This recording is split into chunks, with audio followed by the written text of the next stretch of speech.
obstruct your ascent. They also can help to stabilize you.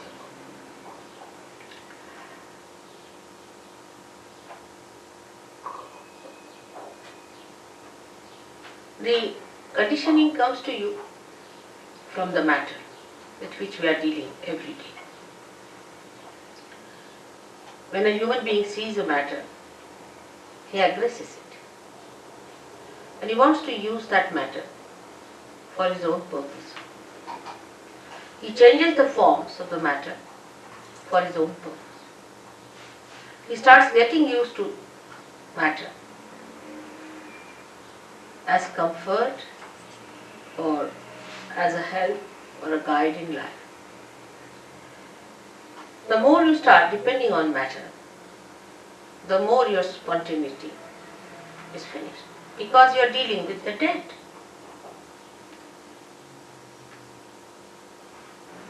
Matter, when it is dead, then only we deal with it. When it is living, we are not so much bothered about it. So the deadness of that matter settles within us when we start using that matter for our purpose. But how are we to otherwise exist is the question people can ask. If God has given us these material things and this matter to be used, are we not supposed to use them? And are we not supposed to enjoy them? But we don't enjoy really. Before realization, you cannot enjoy any matter. You can only form a habit and may become a slave of that matter before realization. It's a fundamental principle of economics that wants in general are never satiable. Means today you want to buy something like a carpet, alright, bought it. So now that carpet becomes a headache because it's your possession, you have to look after it. You have to insure it, you have to worry about it that it doesn't get spoiled, first of all. And secondly, you really get into another mood of buying something else. Now you have bought the carpet, finished. Then you have to have something else, then you have to have something else, then you have to have something else. So it does not satiate you. It does not give you the joy. Matter can never give you joy. It's the spirit that gives you joy. And when the ascent takes place, then you become the spirit. Then matter takes another value system within ourselves. The value system of matter is very different. As I am sure Jason must have told you, that when you get your realization, then you start feeling the cool breeze in the hand. In relationship to matter, it's very helpful to be realized so. Because immediately you know what is good for you and what is bad. For example, you eat something that's not good for you. Immediately you lose your vibrations or you become hot. Even looking at it may happen. You want to sit on a chair on which somebody who is a very wrong type of a person has sat. Immediately you feel, oh, something wrong in this place. With your vibrations, which is a definite thing and absolute thing. And this conditioning can only be over. These habits can be overcome only if you become the spirit. Because spirit is always dominated by the matter. And the spirit has to overcome that domination of the matter.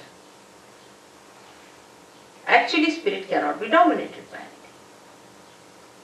But what I mean is that it is covered, like the sun can be covered with clouds. In the same way, all our domination, or we can say all our enslavement of the matter makes us dominate our spirit in the sense that we cover it up. The clouds are there. We can't see the spirit. We can't feel the spontaneity which is the beauty of the spirit we do not feel in a person. So in judging a person, what do we judge? How that person looks, what dress he is wearing, how he walks, what are his formal ways, does he know how to say thank you, sorry or not, you see.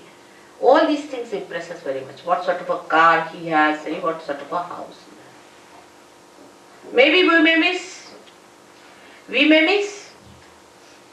a saint. We may miss Christ again because he was a carpenter's son. How are we to know who is Christ? Is there any way of finding out who is Christ? Many people are now talking Christ is going to come, he's going to come on the television. You can put up anyone there as Christ. How are we going to make it out? By his dress or by some sort of a thing they have done? Most of the paintings of Christ and most of his statues that I have seen are nowhere near Christ. Nowhere near Christ. See, they are horrid things. I don't know what are they. So how will you make it out that this is Christ or not? Or this is some sort of a hocus pocus fellow or some sort of a person who has come just deliberately to delude us from reality. There is no way out to find out what is the truth, because we are so much used to material forms that we have. For example, our idea of art also is in the same way, molded. We like this kind of art. If you ask why? Because, this is this kind of a thing, harmony, or maybe this is more proportioned and all that. Well, how do you know? Because you've read certain books, or maybe that you have understood from somebody else that this is art, this is beautiful. You brand something as beautiful. But is it really? If it is beauty, it should be spirit. Because spirit is beauty and beauty is spirit. So is it beauty? How do you make out that this art is beautiful or not?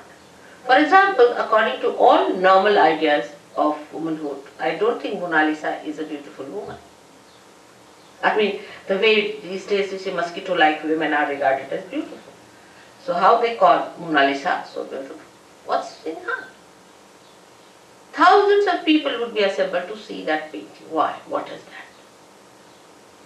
Only vibrations will tell you that it emits vibrations. It appeals to your spirit without your knowledge. You are not aware of it. It appeals to your spirit. That's why universally that painting is appreciated.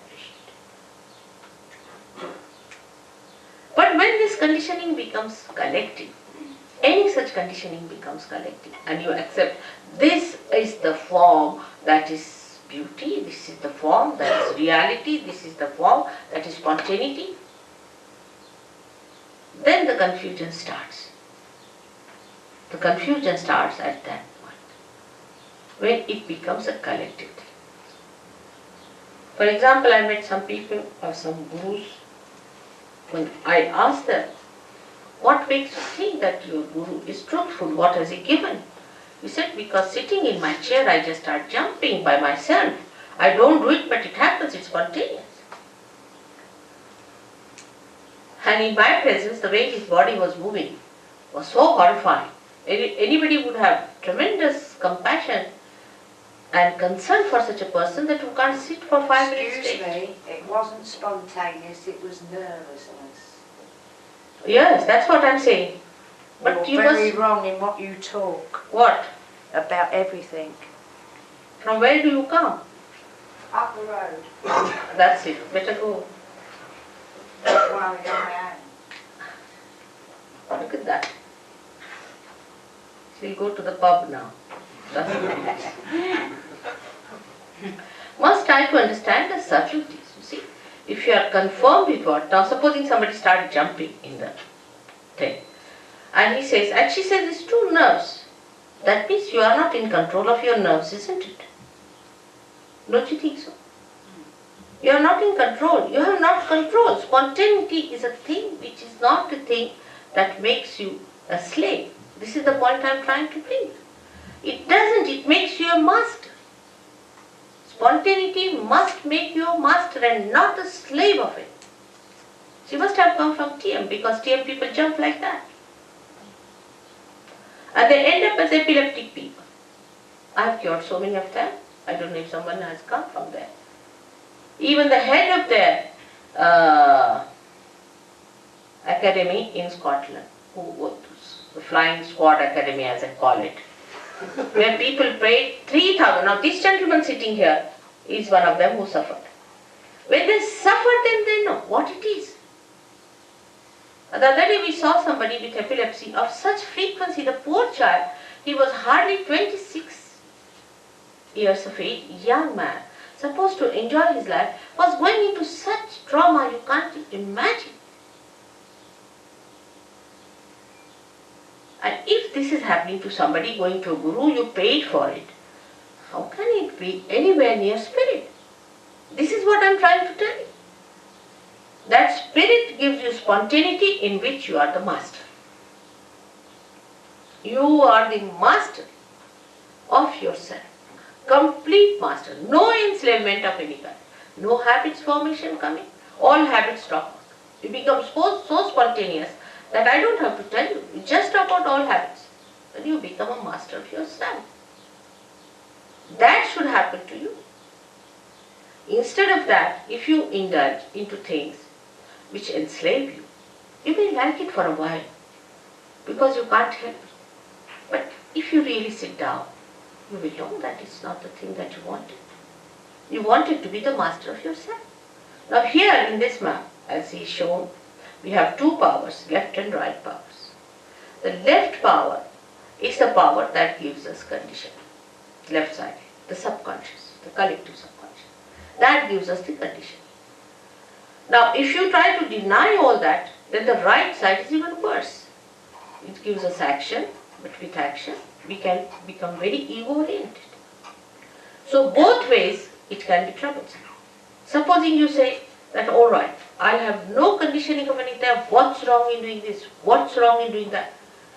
And if you just move with that idea, with that freedom, it will be abandonment, it may not be freedom.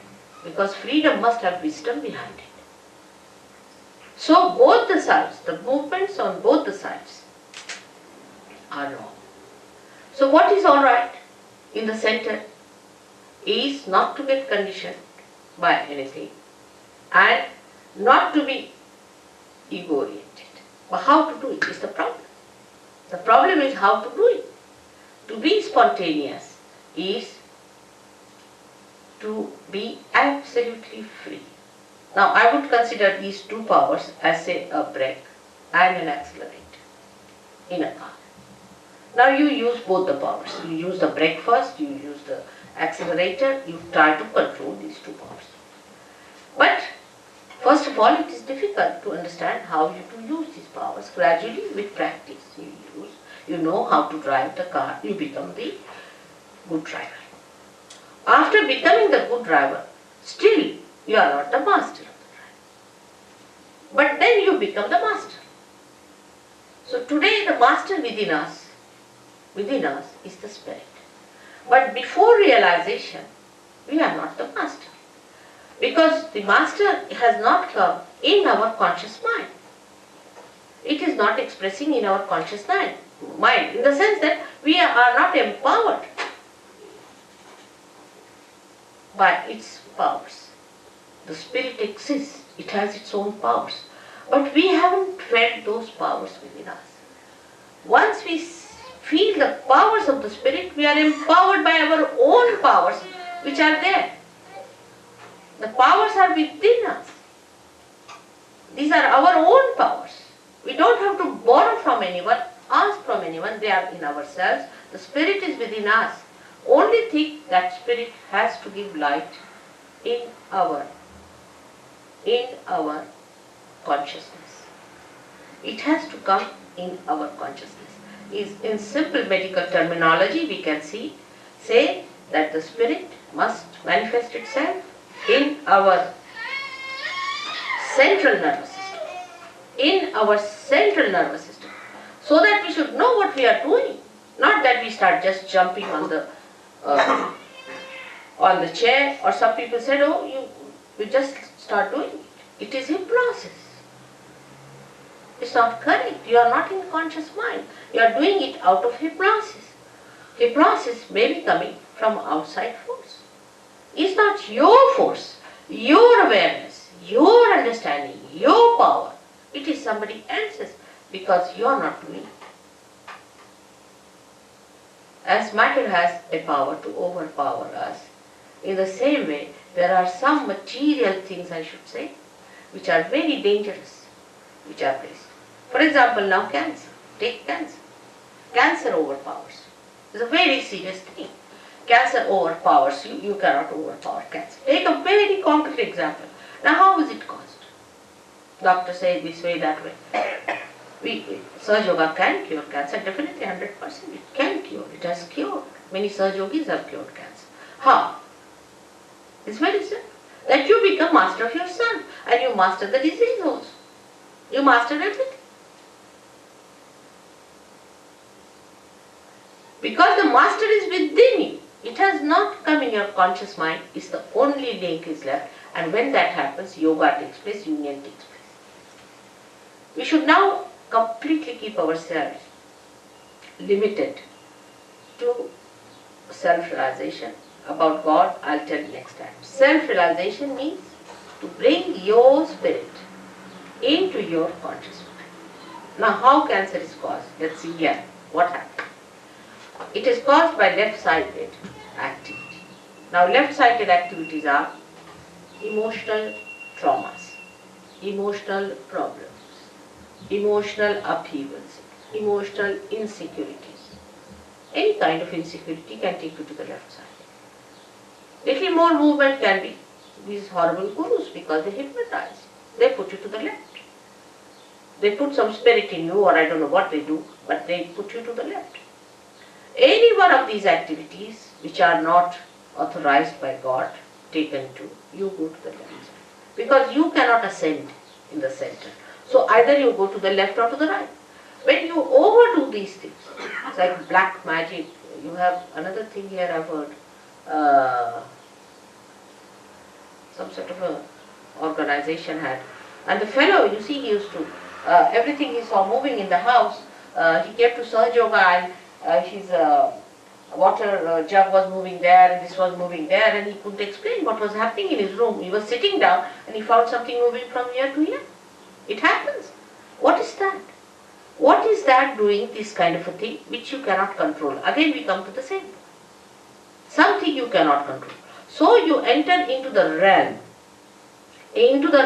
where you are controlled and you are not under your control. And that realm, when you enter in, I have always seen all the cancer patients are the ones affected by this. Most surprising. They are not aware. They do not know how they get into it.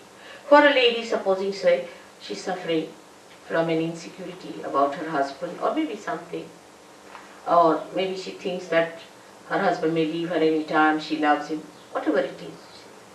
Such a woman might get a breast cancer.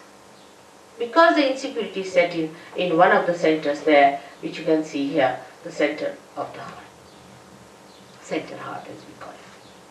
Now if this center goes out of order, if a woman feels insecure for anything whatsoever, she is capable, she is vulnerable to be attacked and she can get into cancer. So we have to understand life in totality and not in one way. The total impact of life, the total effect of life, the total relationship with life must be understood. Now no doctor knows this. Will he know? When he treats a patient for the, say, breast cancer, will he know that this lady is insecure? There's another disease, anorexia. Many girls suffer from it. They don't just eat, they just give up eating. Now, you do not know why it happens. Doctors can't cure it. Nobody can cure it. What is the reason? The relationship of a girl, of a daughter with a father. Say father dies and the daughter doesn't see the father, or in heart she loves her father but she doesn't express it, or there's some bad relationship that comes between the father and the daughter, you get this double anorexia. You'll be amazed. But it is impossible for doctors to get it. We have some doctors sitting here. It is impossible for any medical science to go near, because they do not see a human being in its totality. It's a very delicate instrument God has created. The way we are harsh with others, the way we sometimes try to trouble others, try to make others feel insecure or unfair, unjust, without our knowledge, we really give them a tremendous insecurity. And such insecurities can work out incurable diseases of which we are not aware. So to understand the totality, what should happen to us? We should achieve that state where we can see the totality. Like if I have to see now, for example, the whole of Brighton, what should I do? I should go on a plane and see it from that height. I can see the whole. In the same way, in your awareness, in your understanding, you should rise to that point from where you can see the whole. If you cannot see the whole, the partial vision, or we can say a little that you see, can create confusion, can create problems, and some of them could be of a very, very serious nature. Because as human beings, we do not know what are we.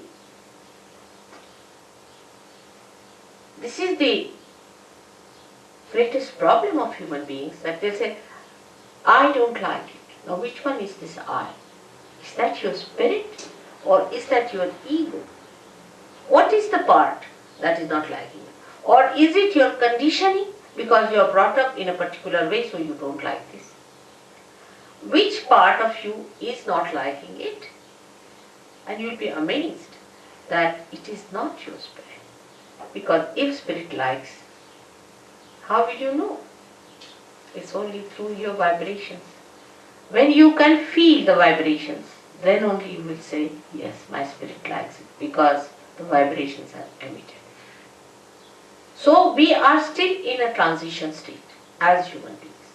We have not achieved that state which is called as the state of self-realization, where you become the spirit. The becoming is the point. When you become the spirit, you know what you like. You really know what you really like. Because you are now the reality. You are not any conditioning. You are no more any ego, but you are what you are really, and that is your spirit. And surprisingly, this spirit is a collective being. It's no artificial collectivity within us. That also, all right, we belong to all Brighton, so we are one, or we belong to one street, so we are one. It's not like that. But it's something that you are, absolutely, you are a collective being.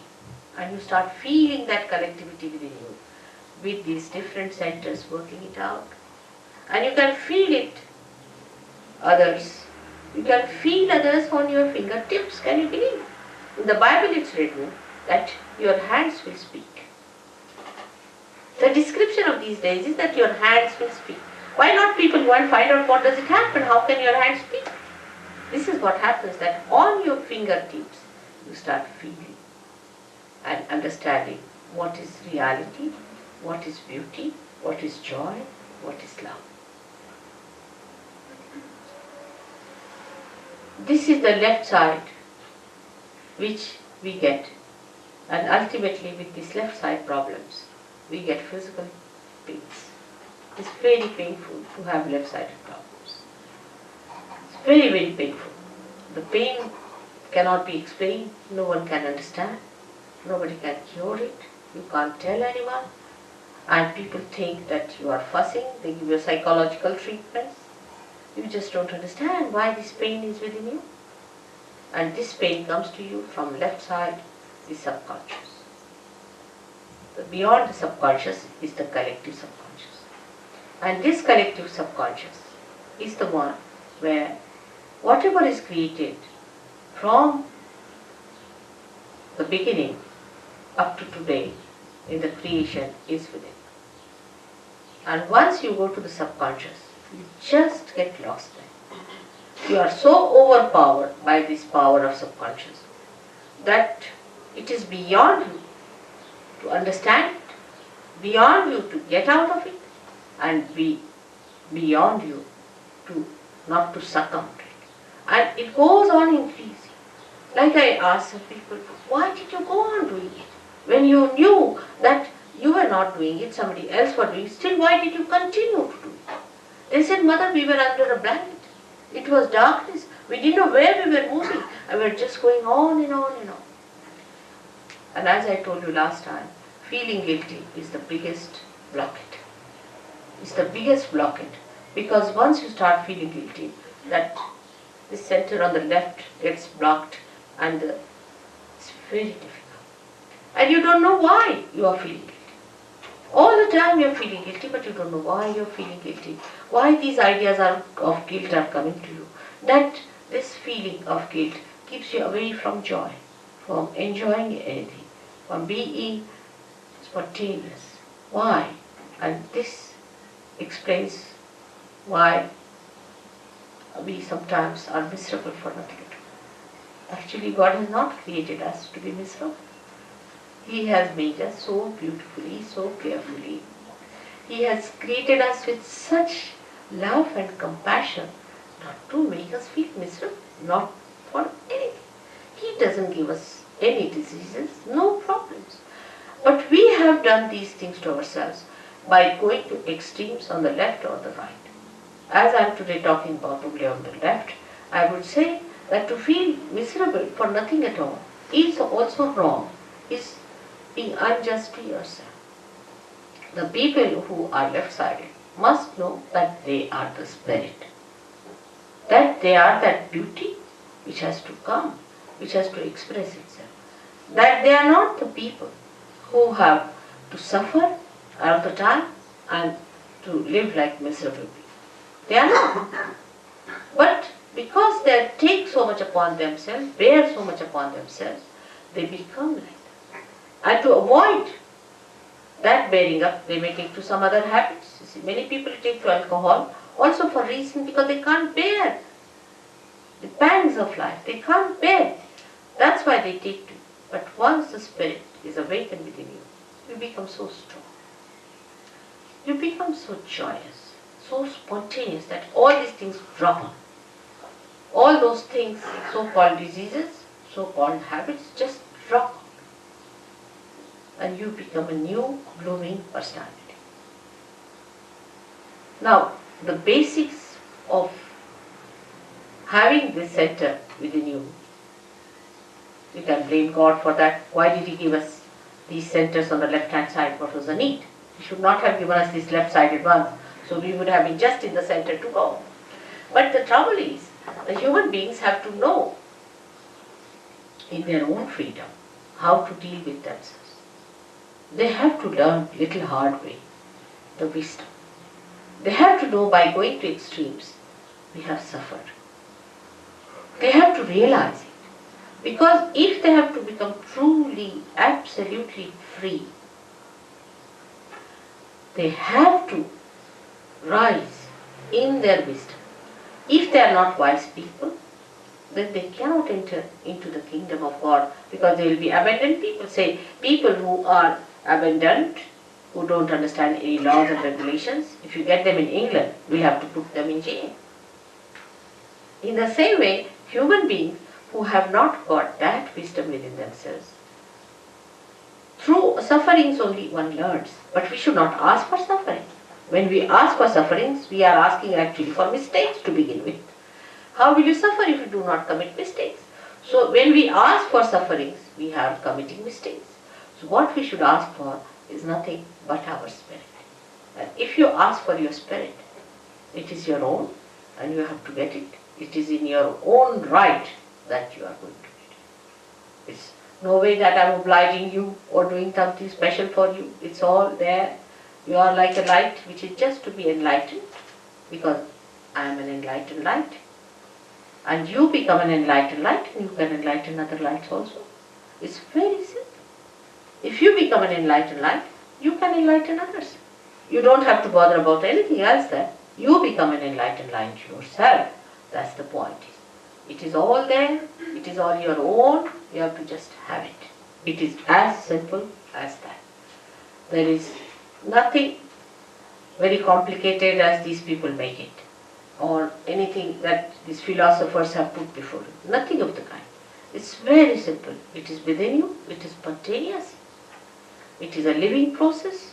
As in living process you have become human beings, you are going to become superhuman beings. It's absolutely spontaneous. You can't pay for it.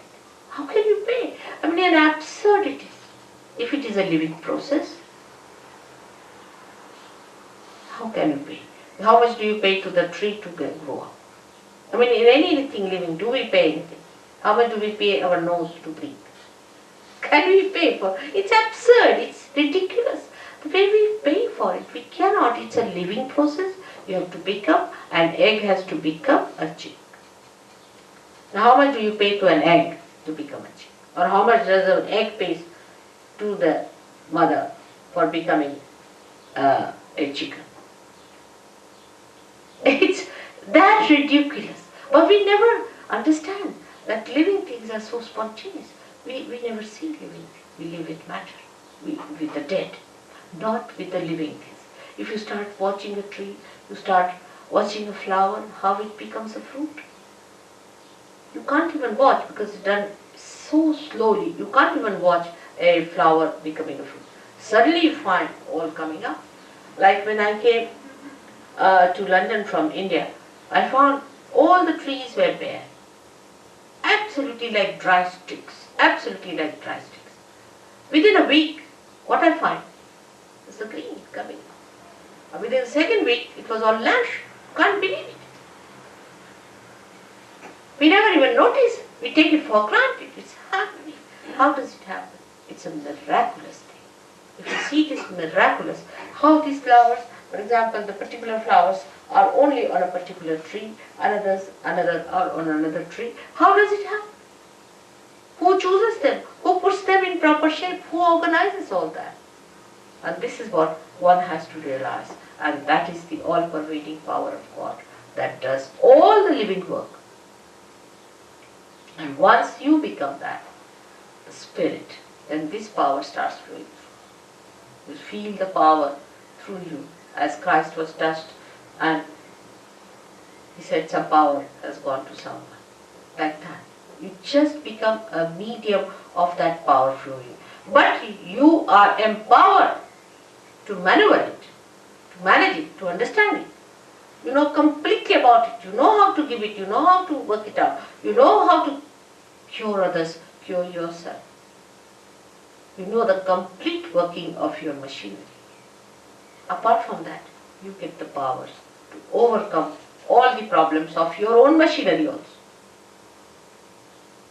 It's so fantastic. Whole thing sounds very fantastic because we have never seen this before. But to us it doesn't sound fantastic when we see all these flowers suddenly turning into fruits. It doesn't sound. But we see human beings turning into fruits. Then it sounds very fantastic. How can that be? It has never happened before. Only one person would get realization, and it was such a difficult thing and nobody got it. How is it today? I say it is the blossom time which is being promised, which has been already prophesied. Even a great poet in your country, William Blake, has prophesied it. He said these times will come when men of God will become prophets. And these prophets will have power to make other prophets. I mean, nobody could be more precise than Blake, I tell you. He was so great to say this will happen. And this is what we have to expect when we go to anybody for seeking. Have we become prophets? And what is a prophet? Prophet is a person who is a collective being and who knows all about it, who is the master. We call prophet a master. And that's what you have to become, the master. And that mastery is very simple because it's all built within you. Just it has to be connected. Like anything like a television set is to be connected to the mains. It's all built in, it's there. It just starts working. In the same way, you are that. You are that. Just it is to be connected.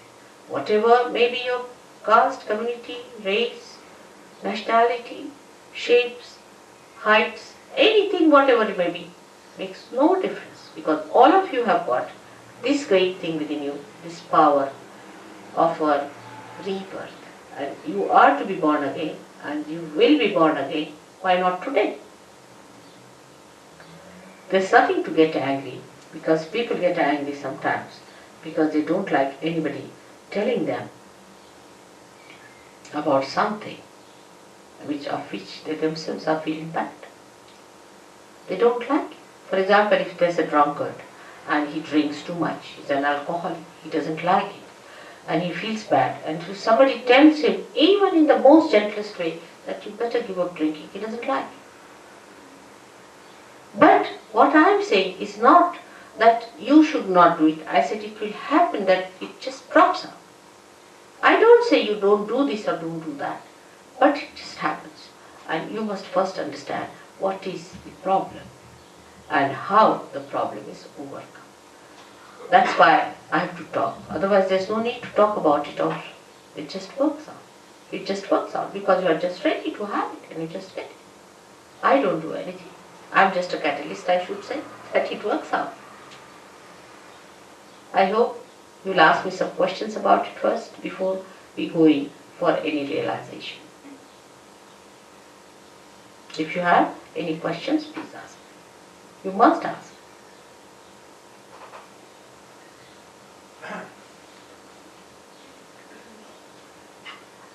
Yes? Is there any difference to what you understand it as saying and to what, say, Guru Maharaji? Who? Guru Maharaji. No. I'll tell you one thing. When you talk about any guru, I don't want to go into controversies. Alright? That's the first thing I'll tell you. But I will tell you to ask yourself or ask anyone, what has he done for anyone? Has he been able to give you any power or anyone the power? Alright? Now I can tell you all these who are here, who are realized souls, who are here, they are just like you to look at. Of course from face you can make out that they are very relaxed and very happy people. But they can cure people, they can give realization to people, they understand everything that is wrong with you and with themselves also. So what has he done to your awareness? Nothing. Now, his disciples, what have they achieved? You ask them, where is the kundalini of this person? What is the problem of this lady? Or what is weighing upon her mind? They won't be able to say. If you cannot even make out what's wrong with another person or with yourself, how are you going to help? All such people, what do they do? Let us see. Simple thing is that they can't mesmerize you. You may feel happy for a while. It's just like drinking. If you drink, you feel happy. But by drinking, what have you achieved? Have you become master?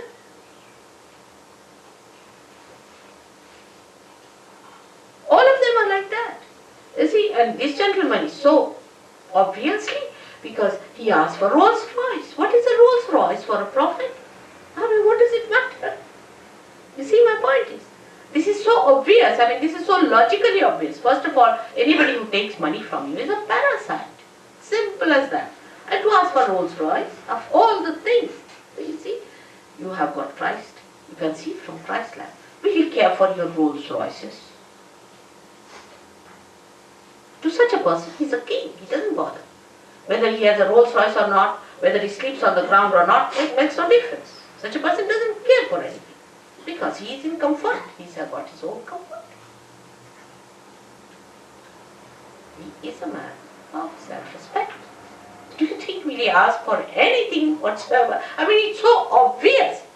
For you people it is so obvious, but when I talk to some people of this guru, the particular one you are telling me, they said, Mother, we give him the metal and he gives us the spirit.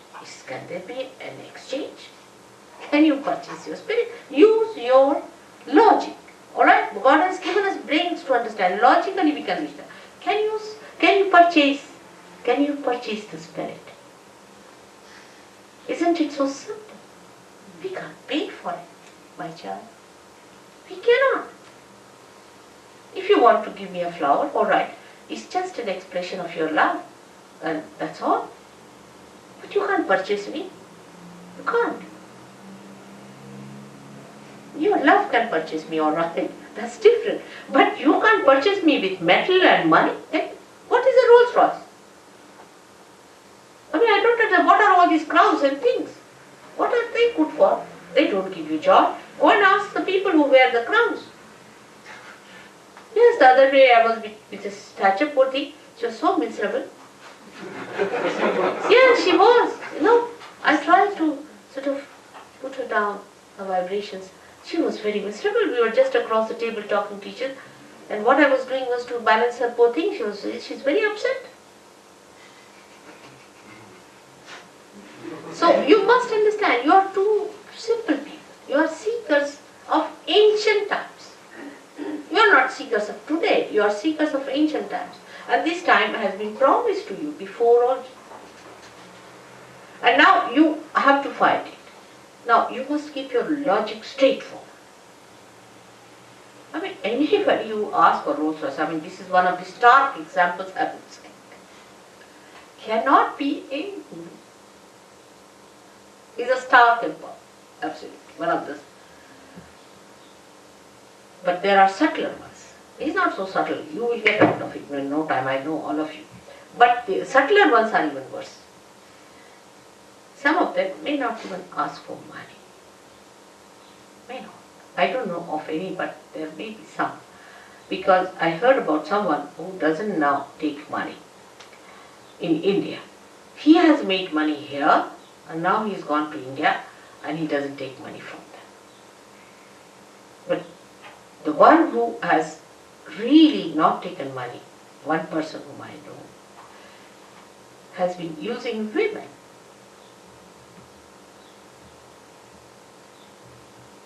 He's not interested in money part. He's using money. You are with me. You see, so this is what it is. You must understand. His interest is not in your spirit, but in your person, in your women. Imagine. How can holiness be combined with these dirty habits of people? That means they themselves are under the control of their desires, which are anti-God. These are all anti-God activities. And you people being so simple-hearted, I tell you, you are so simple-hearted. If you tell an Indian that the Guru takes a Rolls Royce, he said, immediately they'll cancel. They know this guy. How can? Nobody will give to any Guru in India. Gurus have to pay people sometimes. First to entice them. Westernized Indians is different, but those who are really Indians, they are. People live with the mothers and they know what is what. Nobody can befool them. They're very practical people. Yes, my child? Can you be healed through faith? Huh? Can you be healed through faith? Oh, the faith is two types. With what we call in Sanskrit is Shraddha. It's different from what you call as faith. In English they use it as blind faith and another as faith. Alright? We can make it like that. Now, the blind faith is this, that I have got faith in God and God will heal me. This is one faith. Alright? Another is a faith which is enlightened, where I say you are the spirit when you are connected. Now, if you say that I have faith in God, you shouldn't feel hurt when I tell you the truth, alright? Because if it is a blind faith, means that you are not yet connected with the power. Not connected. See, now supposing I start saying, Christ, Christ, Christ, Christ. Christ is not in my pocket. I can't even meet a prime minister or a queen without having a protocol or a connection or some sort of a position, or we can say a authority, isn't it? Now when we talk of anyone like that, some people go on saying Rama, Rama, Rama, Krishna, Krishna. You see, these are all incarnations, and Christ is the Son of God.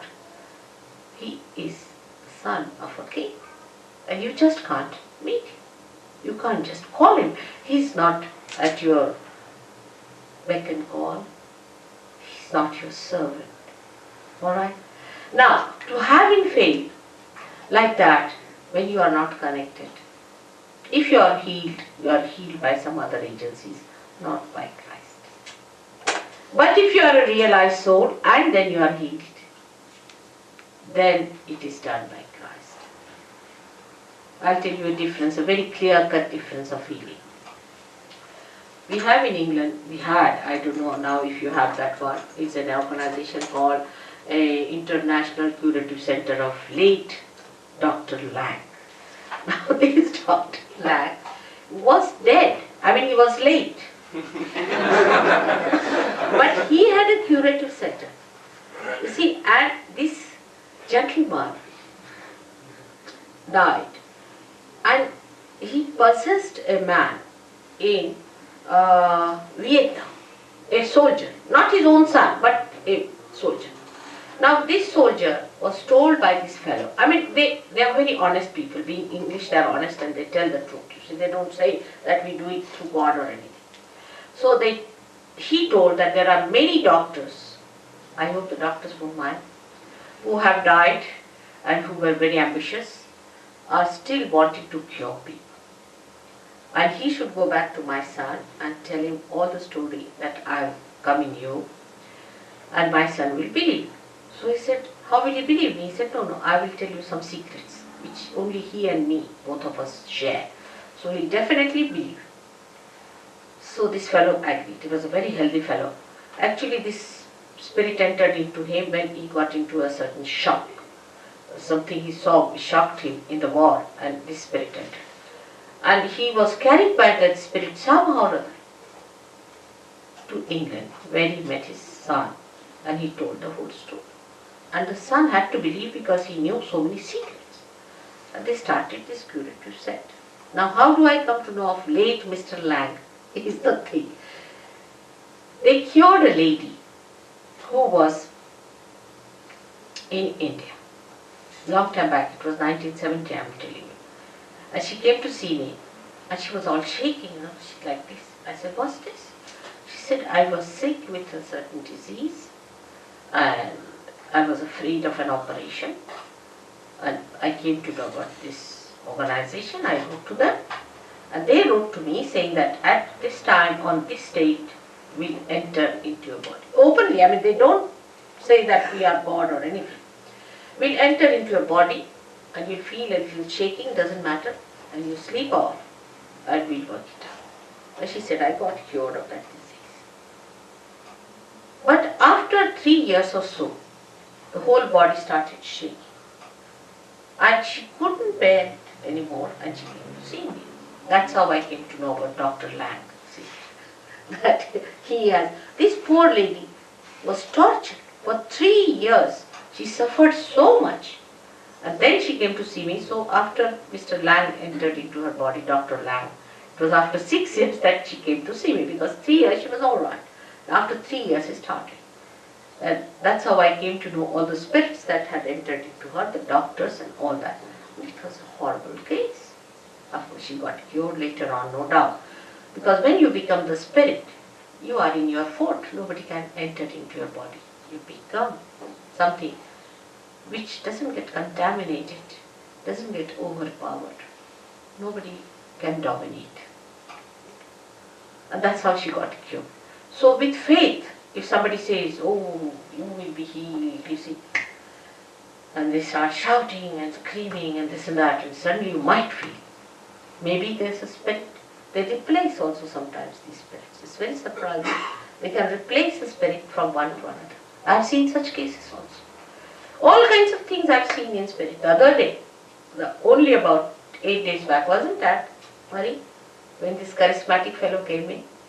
Something like that. 8 days back, in France, a gentleman came in. Young fellow, must be about 24 or so. He got into such a big agitation, he started crying, and a funny type of a thing that I've never seen a spirit enter into. Whole body was shaking, and he fell down, he started crying, weeping, all sorts of things happened. And he said that I went to charismatic movement where I got it and many get it. And they think Holy Ghost has entered into them. Now just imagine, how can the Holy Ghost make you Mr. Bird? I don't know from where these ideas come in. And poor child, he suffered so much. Now he's all right. But he couldn't believe it, that he could be all right, because he thought, and then they say these are your sins and you have to get over your sins, and this is why it's happening to you. You still have done bad karmas and this and that. But your bad karmas and all those things can be solved when the Kundalini rises. There is a center for this specially, which is really being adorned by Jesus Christ here. Did you tell that about this center? Didn't quite get that far. Alright. So this is the center, and when the Kundalini passes through, that's why they say that you have to pass through it. He gets awakened, and when he gets awakened, all these two pouches you see there of ego and superego, your conditioning and all your left-sided problems and right-sided problems are sucked. That's why they said that he died for our sins. He is described in the ancient Indian scriptures as Mahavishnu, but you see, the missionaries went to India, they gave a very wrong picture of Christ, absolutely a wrong picture, so they were still expecting Mahavishnu to come in. And this is what it is. He's supposed to be, according to missionaries, somebody who sort of converts people and all that nonsense. It's not the real thing that he's to be awakened within us. He said that. He said, I have to be born within you. And that is what it is. When Kundalini rises, she awakens that center within us, and all our conditionings and egos are sucked in. A space is created here in the fontanelle bone area, through which the Kundalini comes in, and you can feel the cool breeze from your head coming out. That's what it is. And you feel it in your hand. It's not just that you are mad after someone. It's not like that. It's not that way, you see. Nothing of that kind. You become a self-respecting, normal, dignified personality of great spiritual value, which you are. Alright? So this is what faith is and what is blind faith is. Yes, my child? It seems very difficult, the concept that self-realization doesn't involve some personal effort. Can it really come to anybody irrespective of how materialistic they are? Yeah. Am I understanding you? Yes, it appears on the face of it very difficult, and how people are materialistic is also true, no doubt. But spirit is much stronger than the matter. And when it has to express, it completely crashes all that, and it comes out. Now, we have here, most of you are English people, I should say, westernized, very materialistic people they were. I should say, I mean, living in that world. They may not have been that materialistic, because if they are not seekers, they would not come to me. But a new being has been born. If you look at an egg, you feel, what a hard stuff is this? But if it is broken at the right moment, with the right understanding, it becomes a bird. Because the living process is on, only the last breakthrough has to take place. Apparently it looks difficult, but to me it is not. Perhaps I know the job. Alright?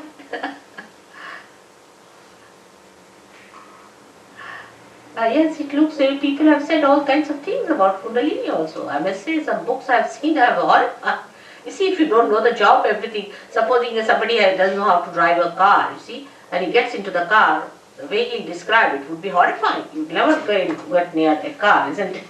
It's like that. The one who is not authorized and who does not know the job should not do it.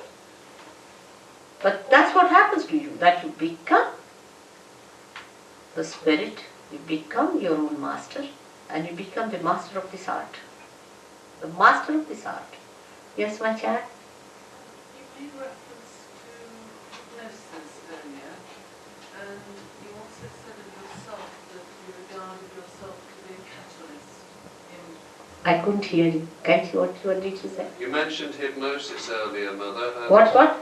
You mentioned hypnosis earlier, and you also said that you regarded yourself as a catalyst.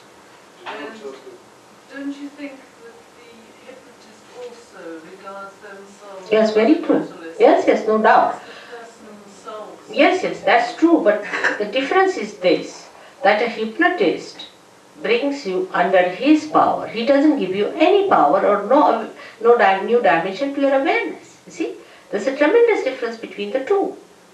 You see, you have got your own power within you. Say for example, alright, your spirit there.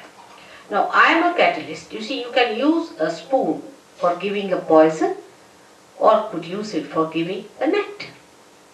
Alright? So if you give the nectar, then it's a great thing, and if you give the poison, it's horrible. It's like that. Now the hypnotist uses hypnosis. How does he hypnotize? Is the point. What he does is to push you into your subconscious, into your collective subconscious, where he overpowers you. You are under his power. He says, you become like a child, you become like a child. You suck a little bottle, you do it. What's all this?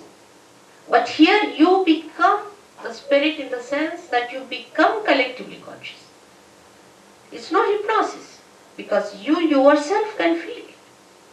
Now say example, you take 10 children who are realized souls. There are some children who are realized souls, even little children. And you take them near a person who is suffering from some trouble, alright?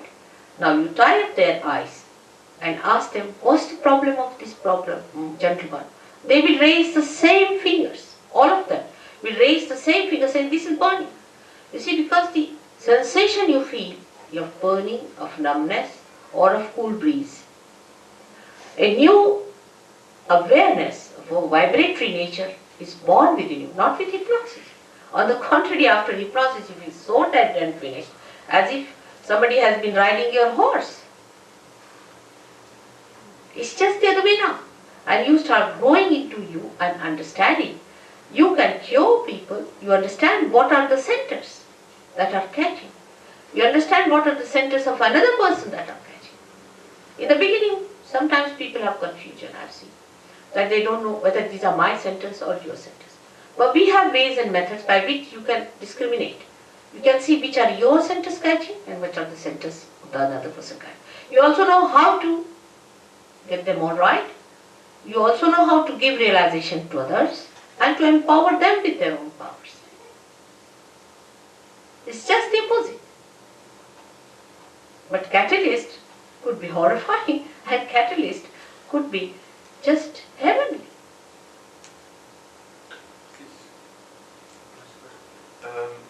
Is it something that a person can self-realise themselves through their own efforts entirely? With their own effort? Yeah, or is it necessary? Oh, I don't think it's possible. You see, because like a light which is enlightened can only enlighten another light. But what I'm saying, that even supposing, like Buddha, you see, he got his realization when he was absolutely tired and he had to have it. Of course, the Holy Ghost did that. He could not have done it on him. But he got the realization there because it was a different circumstance which he had to live. He didn't have to talk about God. He didn't have to talk about the whole thing. Because people were so much engaged in talking of big things like God and about all kind of deities, this, that. There was a big confusion. And somebody was to be realized at that time who would just localize it and say only self-realization. Don't talk of God or anything, forget it. That's why he got a realization like that. But you cannot get a realization just like that. Only possession you can get. You cannot.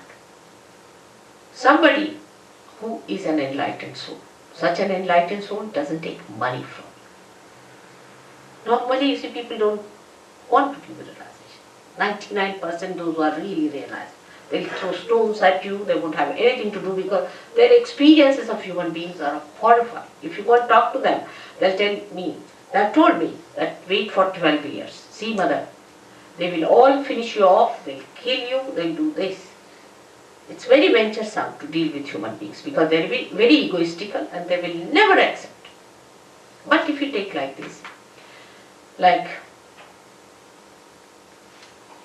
somebody who knows is ahead, isn't it? And realization is not possible. It's not possible to be done by yourself. It's not possible. Because if say a candle which is not enlightened wants to get itself enlightened, the light has to be brought. It's so simple as that. But one should not feel bad about it actually. Say I don't know how to drive, somebody drove me down here. I didn't feel bad that he had to drive me down, did I? And I only know one job. I don't know many jobs I don't know. I don't know how to operate bank. I don't know how to write a check. I'm hopeless in many things. I don't know how to open a can maybe, but I know how to open the kundalini. Alright, so if I know one job, why should you mind? After all, we depend on each other for everything, isn't it? So why not? If I know the job, what's the harm? And you will know too. You will know too. But it cannot be done by yourself. But actually in this, you are not obliged for anything. I just do it because I love it. It just happens. I don't do anyway. I'm just flowing. I don't know how it happens. Just it's flowing.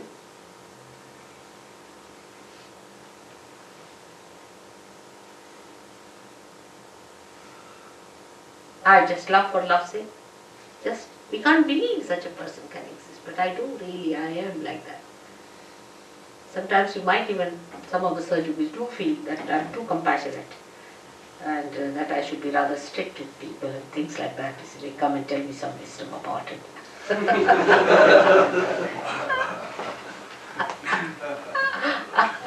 You see, they think I'm not so practical. But this is the most practical thing. Because I know they make mistakes because they don't know they are walking in darkness. If you're walking in darkness, if you bang at something, then the only thing that you can do is to have compassion for them because they can't see, they are blind. Isn't it? How can you have any anger or temper?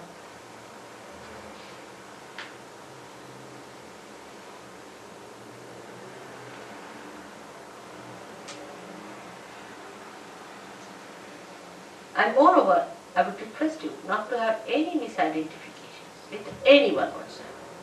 You have to get to your spirit. That's the main thing. If you still think of somebody, you see, like the lady, I don't know, somebody might have sent her here. Maybe, I don't know why she got angry. I didn't say anything to hurt her. Maybe she's possessed. I don't know why she got angry. And she just got up and just walked off saying that you are telling everything lies. Why should I tell you lies? I don't have to get anything out of it. But why it happens? Because she's not sensitive. She's not sensitive to divinity. She doesn't understand who's divine, who's... I don't blame her. She hasn't got the sensitivity. It's a caliber. I've seen Sir Yogis now of different varieties have come to me. Some of them are of such a caliber you can't imagine. They get into realization, they know what it is. They have the pattern just like a diamond, they get it and they get it. That's tremendous. There are some who slog behind. Some of them who get realization, but still they've gone down to all kinds. Doesn't matter. I love all of them. Yes, my child. Supposing it really awful things in this life, like What's it? supposing before realization that we got really bad things, so which was like supposing we were just really nasty He's a Sahaja. In the process. Huh? So what is he talking now? Well, I'm just saying, with the effects of our karma, would it go away, or would we still get it, and also our realisation? What did he say there? He's saying, Mother, if before realisation we were such a horrible person that we gave cancer to everybody we met, or something like this, after realisation, does the effects of that get taken away, or what happens? Yeah, I know so many things have happened. We had somebody in Brighton, you remember, he's here now, I think, who was drunk when he came in. He was very angry with me, also, to begin with. He said, how can I get rid of this trouble? I can't believe you and all that. And he's all right, perfectly all right. His change is so beautiful, you can't. Is he there? That's right. And we got this.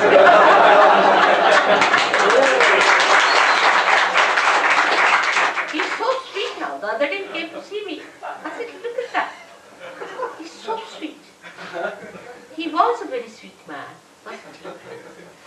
But something had put him up, made him upset, you see, that he had become alcoholic. It's all right. And the compassion can only make you understand this. That there's a reason for this. He is a very sweet person, no doubt. But something had gone wrong with him. It's all right. So this happened. It's true. Sahaja Yogis realized this. Some, of course, I must say, would a little bit. Doesn't matter. They'll come. All of them will come. I'm sure of.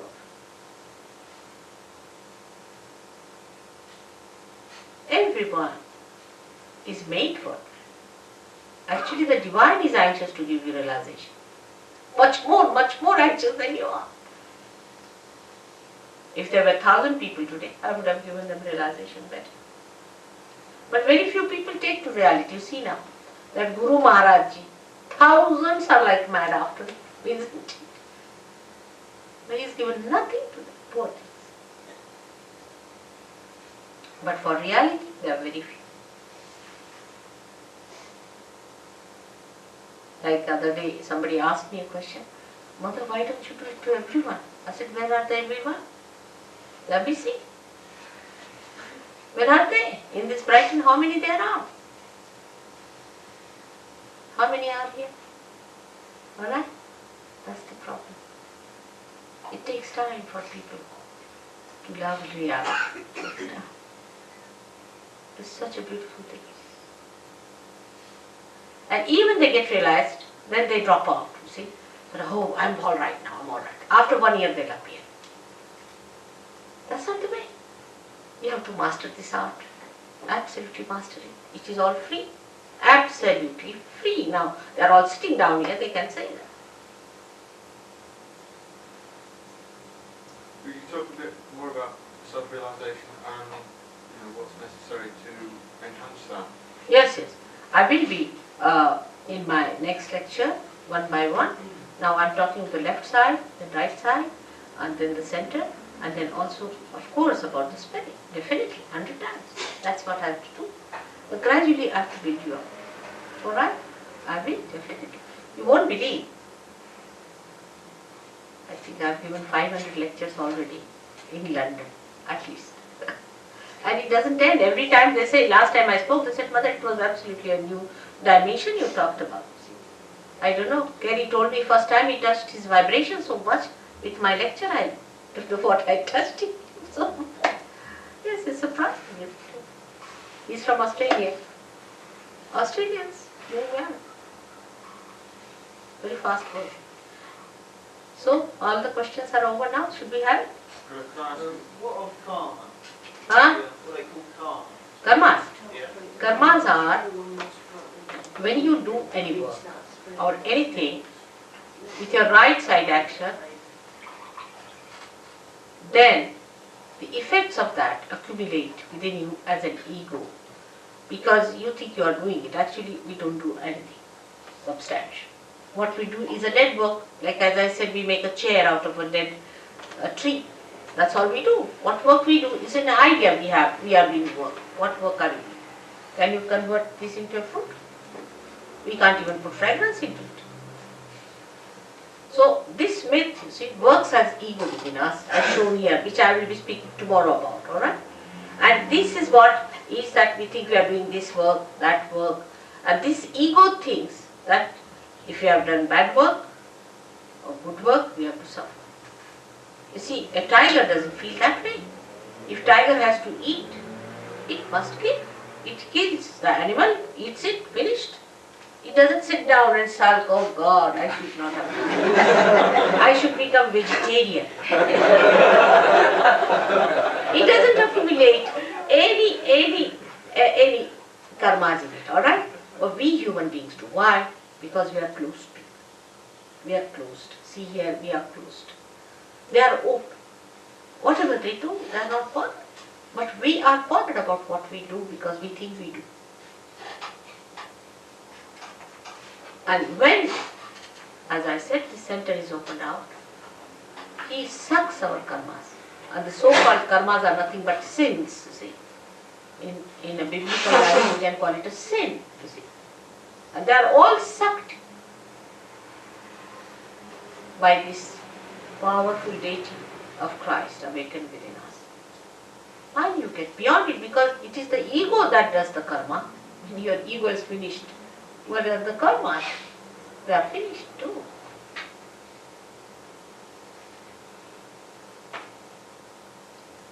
Then you don't say, I did it.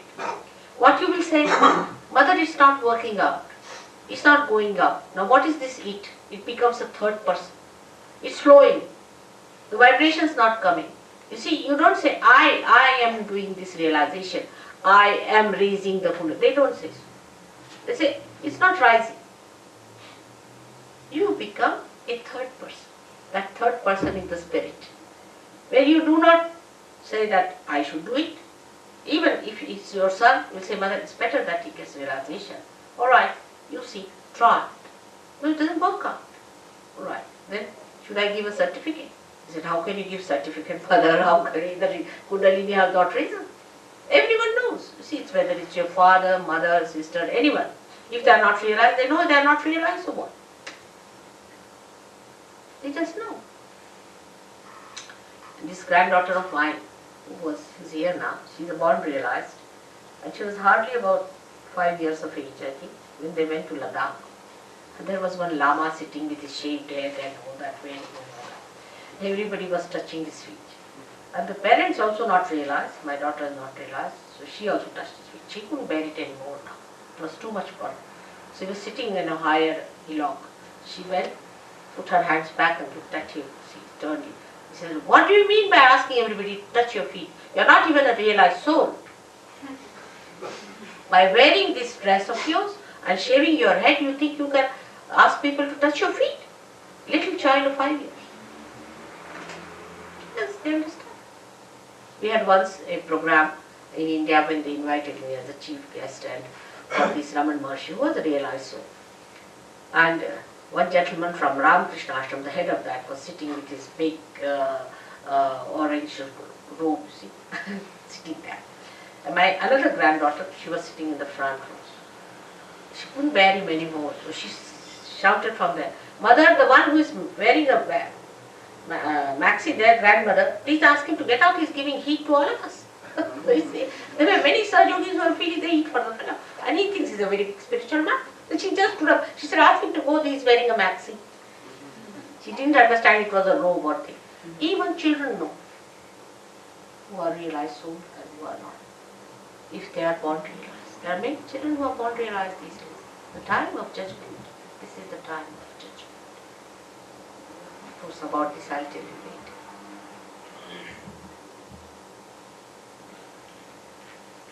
You mind if I persist and ask you a question? It's all right, I don't mind. But what happens if you ask too many questions, sometimes it becomes mental activity and may delay the realization sometimes. So I would advise you, if it is not so important, better keep it out. Because you see, answering the question is only on mental level. I'm talking something much beyond. See. So it is something logically, if you have understood me, alright, let's have it. If it will work out, work out. If it will not work out, doesn't matter. I'm here for 3:14 and we are going to work it out. Alright? So it's better to keep your mind at rest. Tell the mind, you have asked many questions before, you have thought of many things. Now the time for you to receive the blessings of your own being. Alright? If you tell your mind, it will rest. It's a wonderful thing, mind is. If the mind knows what you want, and if it is the reality, it supports you and helps you very much. The same mind which can go astray. See, it's like, sometimes I like a donkey. Like Christ used donkey just to suggest the mind that if you allow it to go astray, it will take you to all kinds of things. But if you control it, it takes you there where you are. So just make him keep quiet. It's better to keep quiet at mind level. And that's why I answered your questions, because later on when the Kundalini is rising, at that time the mind should not stand up, isn't it, to say that I haven't asked this question. That's why, just to soothe it. There's no need, but just to soothe it down, I do. Alright? So best thing is to get your realization is the best thing. Otherwise this mind is quite a disturbing stuff, which can come at the right time when you are going to achieve your last breakthrough. It may stop. Alright? So if you have any immediate question or by which you are really oppressed, then you must ask. But if it is not so important, just give up. Is it very important? So then it's all right.